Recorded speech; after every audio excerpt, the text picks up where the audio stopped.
So welcome to this small video in my series about cognitive biases and part of my marketing models series.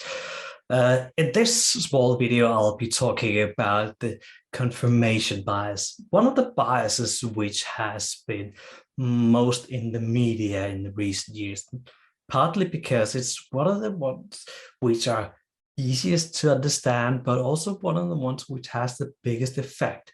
You might have heard about the social media echo chambers, where people get confirmation for their beliefs, partly because of algorithms, but I'll get back to that in a second. The confirmation bias is one of our belief decision-making behavioral biases, but it's also a category which covers several different biases.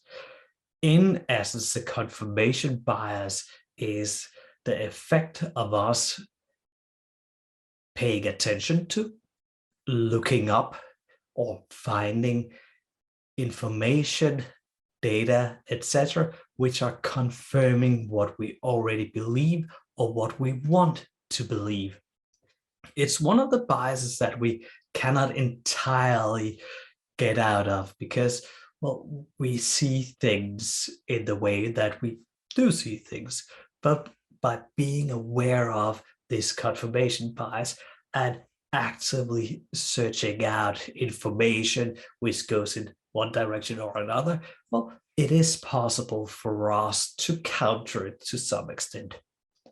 In our marketing and sales, we can use it for finding out, and the reason why we do segmentation, we find a group of people who would be interested in the products that we are presenting to them, who are already buying maybe competing or associated products. So they will then get confirmation that this type of product is good. It might also be that we put our products in a setting, kind of like we have with the framing bias.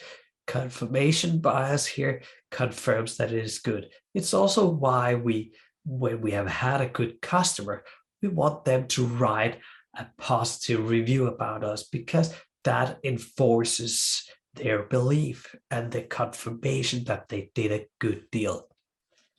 In our sales and negotiations, it's a little bit more difficult to use it, but we can put the train of thought or the extension bias in place and use this confirmation bias.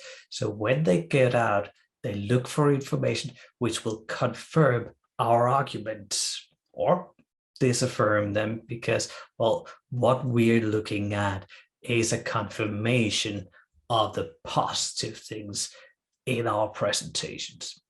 All right. That also means that look out for it when you're searching things to confirm or disaffirm some information you have gotten. It is part of your confirmation bias. Look up more in the notes below, but see you in the next video.